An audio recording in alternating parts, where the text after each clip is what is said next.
Good evening and welcome to the second installment of Flip the Stage. I'm your host, Rich Neeson. And for the next 30 minutes, you're going to be entertained by Charlie Lagond and friends who have curated a special show just for you. Before we get started, I want to give our traditional thank yous to those who make this show possible, the Lasdon Foundation with Jeff and Jeanette Lasdon, and the Lagond Music Organization with Charlie Lagond and Roseanne Lana. With their help, we're able to keep people employed and working. Everybody you see here is getting paid for what they do. Everybody you don't see here is also getting paid for what they do behind the scenes. And it's a really important part of bringing this magic to you. And magic's what I want to talk about right now for a moment. Muddy Waters had his mojo working. The Lovin' Spoonful asked if you believe in magic. And the Beatles took us on a magical mystery tour. Music is almost synonymous with magic. You walk into a concert hall and you look around and there's lights and there's sound and they're flying high in the air and there's video walls and it's all magic to you. But there's not magic that puts it there. The magic happens when the band plays. What puts it there is a lot of hard work from the millions of people in this industry who, because of this pandemic, are out of work. There's also magic in a community when a concert happens. Businesses thrive, hotels, restaurants, shops, gas stations. They all benefit from the process that we consider to be the magic of music. Tonight, you're going to be hearing from Charlie Lagond and friends, and in a little while, I'll be interviewing Charlie. We'll talk about his background, his musical loves and influences, and the ideas that he had to curate for tonight's show. So before we continue with the show, I want to leave you with one quotation from the late Tom Petty. Music is probably the one real magic I've encountered in my life. There's not some trick involved in it. It's pure and it's real. It moves, it heals, it communicates and does all these incredible things. So now please join me in welcoming the incredible things on this really big shoe from Charlie Lagond and friends.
Hey everybody, I'm sitting backstage here with Charlie Lagond. We're going to talk a little bit about his performance and his background. Charlie, how you doing today? I'm doing great, Rich. Nice to see you, man, because I know you've had this long journey like I have. This is true. We have both been at this a very long time. But first, tell me about the show. First two songs you did, one by Joe Jackson, one by Madison Cunningham. How did you pick them? Well, first of all, the first song, Steppin' Out. The first time I heard this in the 80s when Joe Jackson first put it out, iconic melody. And you got to realize, I'm a melody player. Anybody that's a horn player, that's our job, you know? So I just always loved the song, just immediately struck a chord with me, no pun intended, or maybe. And the second song, Pin It Down, man, she's got the whole package. She has an interesting groove concept, arrangements. Her harmonic sense is really almost jazzy in many aspects. And we were all very excited to play that groove in particular.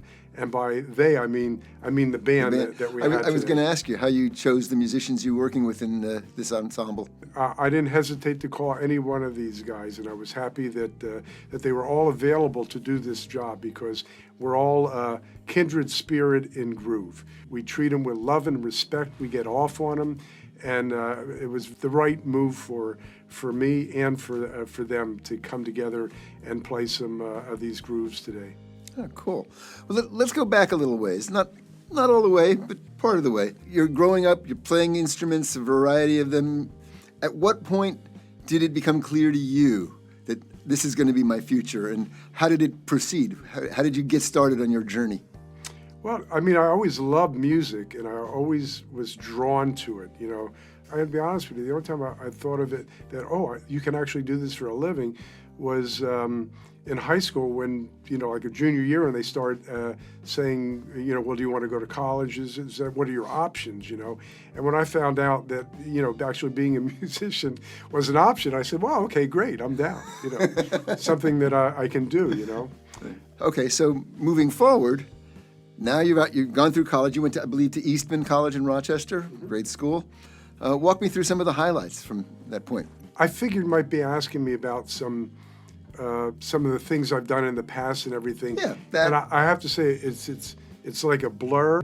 It was going to be hard for me to kind of sift through it all. So I just wrote down some notes. I wrote some highlights. Came prepared. So so let's see.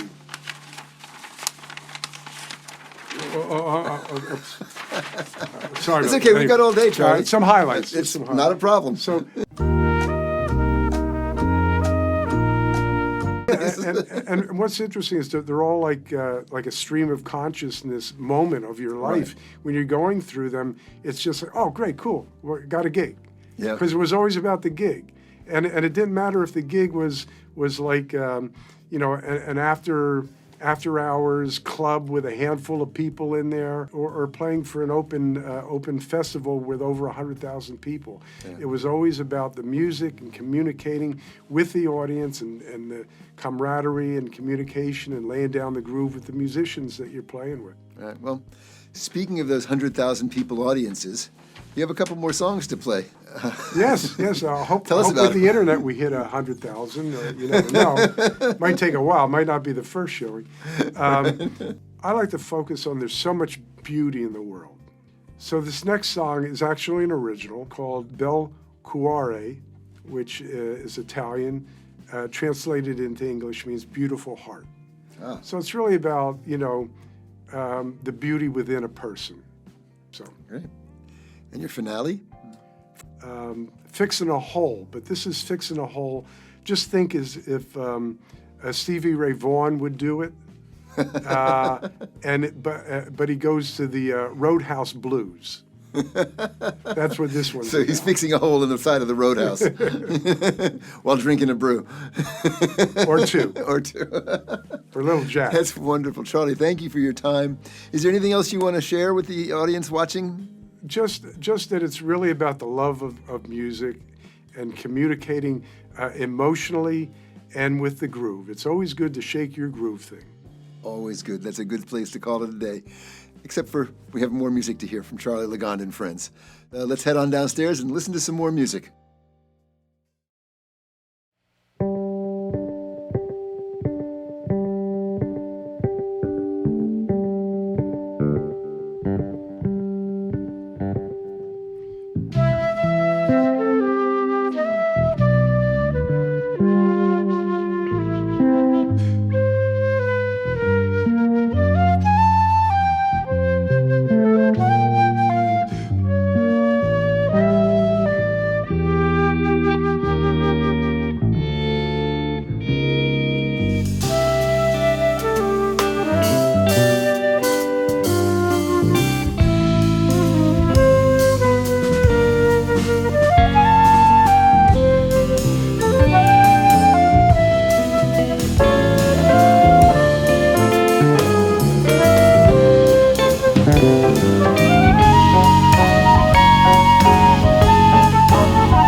Thank you, everybody. That's our show tonight.